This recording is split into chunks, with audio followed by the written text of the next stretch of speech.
Welcome to all the students in my YouTube channel, that is Nursing Education. Myself Manisha Kapoor, and I am going to teach you about the nursing research and nursing statistics. Okay, I know कि जो BSc nursing students हैं उनको nursing research and statistics समझने में tough लगता है, but मैं try करूँगी कि मैं आपको बहुत ज़्यादा इजी वे में जो है वो नर्सिंग रिसर्च एंड स्टैटिस्टिक्स आपको समझाऊँ, ताकि आप इजीली उसको जो है अपने पेपर में इम्प्लीमेंट कर सको। तो सबसे पहले हम रिसर्च की थ्योरी वाला पोर्शन पढ़ेंगे, उसके बाद हम जो है वो स्टैटिस्टिक्स वाला क्वेश्चन पढ़ेंगे। अगर आप चाहते हो कि मैं आपके लिए रिसर्च के टॉपिक्स लेके आऊँ और स्टैटिस्टिक्स के टॉपिक ईजी वे में लेके आऊँ, तो प्लीज़ मेरे चैनल को सब्सक्राइब करना और बेल आइकन दबा देना, ताकि जब भी मेरी न्यू क्लास पड़ेगी तो आपको नोटिफिकेशन मिल जाए। तो firstly we start from the theory portion of the research. तो फर्स्ट हम स्टार्ट करेंगे डेफिनेशन कि मैंने आपको इसलिए इजी वे में लिखा है कि आपको मेरे फुल नोट्स भी मिल जाएंगे और आपको जो है वो इजी वे में समझ भी आ जाएगा। ठीक है, तो फर्स्ट हम डेफिनेशन स्टार्ट करेंगे। रिसर्च की डेफिनेशन क्या होती है? The research is derive from the two words, that is री एंड सर्च। जो रिसर्च है वो दो वर्ड से मिलके बना है। ठीक है, फर्स्ट इज री। री का मतलब होता है अगेन एंड अगेन। सर्च का मतलब होता है to look for the something, कि हमने किसी भी चीज को बार बार देखना है, that is called as your research. क्योंकि री का मतलब है अगेन, सर्च का मतलब है टू फाइंड आउट करना। तो किसी भी चीज को बार बार से फाइंड आउट करना, उसके आंसर को गेन करने के लिए, that is called as your research. क्योंकि कोई भी अनआंसर्ड क्वेश्चन है जो हमें नहीं पता है, उस चीज को फाइंड आउट करने के लिए जो हम बार बार चीजें सर्च करते हैं, that is called as research. तो रिसर्च की डेफिनेशन क्या बनेगी कि research is a systematic process to answer to the questions. कि रिसर्च क्या है? एक सिस्टमैटिक प्रोसेस है जिसको हम सिस्टमैटिक वे से करेंगे, स्टेप बाय स्टेप करेंगे किसी भी क्वेश्चन के आंसर को फाइंड आउट करने के लिए। वो जो क्वेश्चंस के आंसर हैं, जो क्वेश्चंस हैं, वो किससे रिलेटेड होंगे? Facts and relationship between the facts, कि दो फैक्ट्स के बीच में क्या रिलेशनशिप है, दैट इज योर क्वेश्चन। और इस क्वेश्चन को फाइंड आउट जो हम करेंगे सिस्टमेटिक वे में, that is called as your research. अब फैक्ट्स मैं आपको एग्जांपल बता रही हूँ फैक्ट्स का, कि जैसे एग्जाइटी एंड परफॉर्मेंस। मानो आप कहीं इंटरव्यू देने जा रहे हैं या आपका प्रैक्टिकल है, तो प्रैक्टिकल के टाइम पे क्या होता है, जब आप एग्जामिनर के सामने बैठते हो तो आपका क्या होता है, एग्जाइटी बहुत ज़्यादा बढ़ जाती है। ठीक है, पसीना आना शुरू हो जाता है और आप बिल्कुल कंफ्यूज्ड हो जाते हो। तो वो जो एग्जाइटी और कंफ्यूजन है वो क्या करता है, आप सब कुछ भूल जाते हो उधर। तो मतलब आपकी परफॉर्मेंस क्या आ जाती है? नील। ठीक है, तो एग्जाइटी का परफॉर्मेंस के साथ क्या रिलेशनशिप है? That is your one fact. ठीक है, तो ये फैक्ट के बीच में क्या रिलेशनशिप है वो हम कैसे फाइंड आउट करेंगे? रिसर्च के थ्रू। ठीक है, तो रिसर्च क्या है? एक सिस्टमैटिक प्रोसेस है जो हेल्प करता है ये फाइंड आउट करने के लिए कि दो फैक्ट्स के बीच में क्या रिलेशनशिप है। ठीक है, और इट इज़ एन एक्टिविटी, ये वो एक्टिविटी है जो इन्वॉल्व होती है कि हम जो अनआंसर्ड क्वेश्चन है उसके आंसर को फाइंड आउट कर सके। ठीक है, तो that is your research. Second इसकी डेफिनेशन ये है कि रिसर्च क्या होती है? वही साइंटिफिक प्रोसेस है, सिस्टमैटिक प्रोसेस है, ऑर्डरली है, स्टेप बाय स्टेप करते हैं, और ऑब्जेक्टिव इन्वेस्टिगेशन है। ऑब्जेक्टिव मतलब कोई एक आपका एक गोल होगा, तभी आप रिसर्च करोगे। विदाउट गोल आप रिसर्च नहीं कर सकते। ठीक है, तो गोल होगा आपके पास तभी आप रिसर्च करोगे। इसलिए हमने लिखा है कि research scientific, systematic, orderly and objective investigation है। ठीक है, जिस जो क्या करता है, हमारे बॉडी ऑफ नॉलेज को जो है वो एक्सपैंड मतलब इंक्रीज करता है और रिफाइन करता है। रिफाइन का मतलब है हमारे ओल्ड नॉलेज को न्यू नॉलेज में चेंज करेगा। ठीक है, that is your research. Simple way में रिसर्च क्या है? एक ऐसी प्रोसेस है जो हम सिस्टमेटिक वे से करते हैं कि जो भी हमारे क्वेश्चंस हैं उसके जो आंसर है उसको हम फाइंड आउट कर सकें। Next is your nursing research. Nursing research क्या है? It is a way to identify the new knowledge, improve the professional education. क्योंकि नर्सिंग नाम आ गया तो रिसर्च हम क्यों करेंगे? अपने नर्सिंग प्रोफेशन से रिलेटेड को कुछ फाइंड आउट करने के लिए और अपने नर्सिंग के नॉलेज को इंक्रीज करने के लिए, नाम से ही पता लग रहा है।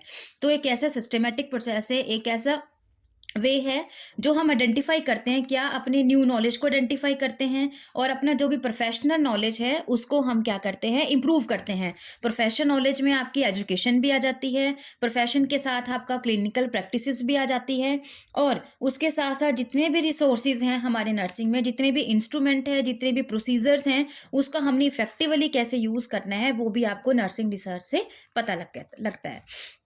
दूसरी डेफिनेशन आपके पास वही है कि इट इज़ अ सिस्टमैटिक और orderly process same to find out the solution. हमने सॉल्यूशन को फाइंड आउट करना है किसकी, प्रॉब्लम्स की। वो प्रॉब्लम किससे रिलेटेड होगी, हमारे नर्सिंग से रिलेटेड होगी, ठीक है। और ये क्या करेगा, जितने भी हमारी नर्सिंग के नॉलेज है उसको रिफाइन करेगा। रिफाइन का मतलब है ओल्ड नॉलेज को न्यू नॉलेज में चेंज करेगा, ताकि उस नॉलेज का आप इफेक्टिवली यूज कर सको और हम क्वालिटी ऑफ केयर जो है वो हम प्रोवाइड कर सके पेशेंट को, ठीक है। That is your nursing research. Next आता है आपके पास need and purpose of the nursing research. तो नीड एंड पर्पस क्या है, अब सेम आपने डेफिनेशन पढ़ ली, वही आपने उठा के इसको स्टेप बाय स्टेप आपने पॉइंट्स में लिख लेना है। तो फर्स्ट आपकी नीड क्यों है रिसर्च की, क्योंकि ये हमारे साइंटिफिक नॉलेज को क्या करता है, रिफाइन करता है, इंक्रीज करता है, एक्सपेंड करता है। दूसरा क्या है, ये हमारे नर्सिंग के प्रोफेशन नॉलेज को भी क्या करेगा, एनहांस करेगा, इंक्रीज करेगा। तीसरा ये क्या है, ये हमें एविडेंस बेस्ड फाउंडेशन जो है वो प्रोवाइड करता है related to the nursing practices. अब एविडेंस का मतलब क्या होता है, प्रूफ, ठीक है। क्योंकि जब भी आप कोई नर्सिंग से रिलेटेड कोई भी आप एक्टिविटी करते हो तो उस एक्टिविटी को करने से पहले आपके पास क्या होना चाहिए, एक ऐसा प्रूफ होना चाहिए जिसके बेस पे आप क्या कर रहे हो, उसको केयर दे रहे हो।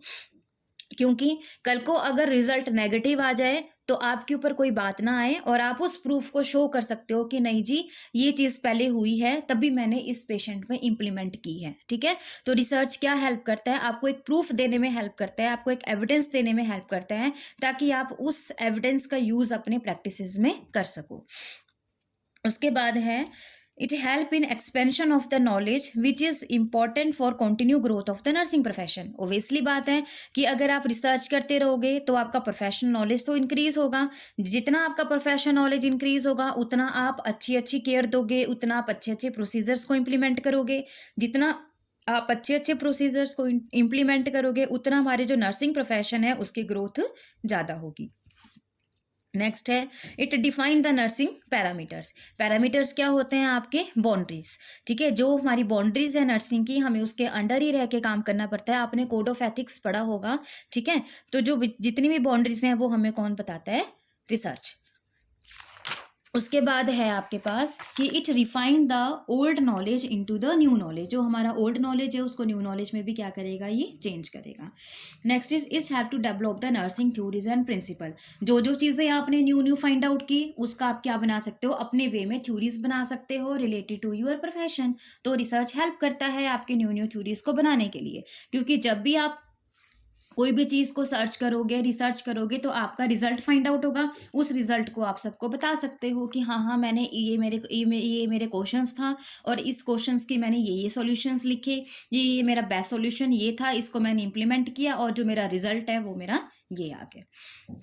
Next is help to use the resources effectively. क्योंकि अगर आप नर्सिंग से रिलेटेड कोई भी रिसर्च कर रहे हो तो जितने भी नर्सिंग से रिलेटेड जो भी हमारे प्रोसीजर्स हैं, जो भी हमारे इंस्ट्रूमेंट्स हैं, जो भी नई नई चीज़ें आ रही हैं वो आप इफेक्टिवली जो है वो यूज़ कर सकते हो। Solve the problem related to the nursing profession. जो आपके नर्सिंग प्रोफेशन से रिलेटेड जितनी भी प्रॉब्लम्स आ रही है, चाहे वो आपके एजुकेशन के फील्ड में आ रही है, चाहे वो आपकी प्रैक्टिसेस के फील्ड में आ रही है, चाहे वो आपकी एडमिनिस्ट्रेशन के फील्ड में आ रही है, उसको भी आप क्या कर सकते हो, सॉल्व कर सकते हो, ठीक है जी। तो that is your needs and purpose, ठीक है। फर्स्ट नीड आपका ये है कि साइंटिफिक बेस्ड नॉलेज को हम रिफाइन कर सकते हैं, अपने प्रोफेशन नॉलेज को हम इंक्रीज कर सकते हैं, ठीक है। जो है ये है रिसर्च है, ये हमें क्या कर सकता है, नर्सिंग रिसर्च एविडेंस भी दे सकता है ताकि हम एक गुड केयर दे सके और एक डिसीजन ले सके, ठीक है। तीसरा ये क्या करेगा, अगर हमारा नॉलेज इंक्रीज होगा, ठीक है, प्रोफेशन नॉलेज इंक्रीज होगा तो हमारा नर्सिंग प्रोफेशन भी क्या होगा, ग्रोथ होगा। जो फिफ्थ ये क्या करेगा, हमारे नर्सिंग के पैरामीटर्स को भी हमें समझाता है। उसके बाद हमारे ओल्ड नॉलेज को न्यू नॉलेज में क्या कर देगा, चेंज कर देगा। उसके बाद ये क्या करेगा, नर्सिंग थ्योरीज एंड प्रिंसिपल्स को भी हम इजिली डेवलप कर सकते हैं। नेक्स्ट अपने रिसोर्सेज का हम इफेक्टिवली यूज कर सकते हैं और जितने भी नर्सिंग से रिलेटेड प्रॉब्लम्स हैं उसको हम सॉल्व कर सकते हैं। Next is your importance and significance of the nursing research. ये जो सिग्निफिकेंस है that is most most most important, और ये क्वेश्चंस जो है वो पेपर में पूछा जाता है। तो फर्स्ट इंपॉर्टेंस सेम आप पर्पज से भी इंपॉर्टेंस उठा सकते हो, ठीक है। फर्स्ट इंपॉर्टेंस क्या है कि development and utilization of the nursing knowledge is essential for the continue development in the patient care. क्या है कि जो नर्सिंग से रिलेटेड जो नॉलेज है, अगर आप उसको यूटिलाइज कर रहे हो, रिसर्च के थ्रू उसको गेन कर रहे हो, नई नई चीज़ों को गेन कर रहे हो, ठीक है, तो वो इम्पॉर्टेंट है किसके लिए? पेशेंट केयर की को देने के लिए। क्योंकि क्या करोगे, आप नए नए नॉलेज को गेन करोगे तो आपका नॉलेज भी अच्छा होगा, और आप अच्छी चीज़ों को इम्प्लीमेंट करोगे तो आपको पेशेंट की केयर जो है वो भी आपको अच्छी मिलेगी, और आपका रिजल्ट भी आपको पॉजिटिव मिलेगा। दूसरा है the nurse are increasingly accepted to adopt the evidence based practices. मैंने आपको पीछे भी समझाया था कि जो नर्सेज हैं वो ये एक्सपेक्ट करती है कि जो भी वो क्लिनिकल केयर दे उसका एक एविडेंस हो, ठीक है। तो जो रिसर्च है वो हमें गाइड करता है डिसीजन लेने के लिए। क्योंकि क्यों करेगा गाइड? क्योंकि रिसर्च के थ्रू हमें क्या मिल रहा है? प्रूफ मिल रहा है, एविडेंस मिल रहा है। तो उस एविडेंस के थ्रू हम क्या कर सकते हैं? डिसीजन ले सकते हैं, और उस डिसीजन को हम इम्प्लीमेंट कर सकते हैं। क्योंकि आगे अगर हमारा रिजल्ट पॉजिटिव ना भी आए तो हमारे पास क्या है? एक एविडेंस है दिखाने के लिए कि नहीं, पहले इस चीज पे जो है वो रिसर्च हो चुकी है, इसलिए हमने ये चीज जो है वो इम्प्लीमेंट की है, ठीक है। तो इस चीज का ये मतलब है। आप इसमें ये भी लिख सकते हो कि जो nursing research is important for us because जो रिसर्च है, because the research guide us या गिव अस द एविडेंस, ठीक है, give us the evidence, and on the basis of the evidence the nurse take the decision to give the quality of the care, ठीक है। Next क्या है? The major research for which the nurse must get involved in the research is a rapid advancement in the medical science and technology। इसका मतलब ये है कि major reason वो है जिसमें जो नर्सेज हैं वो इन्वॉल्व हो रही हैं रिसर्च में, ठीक है।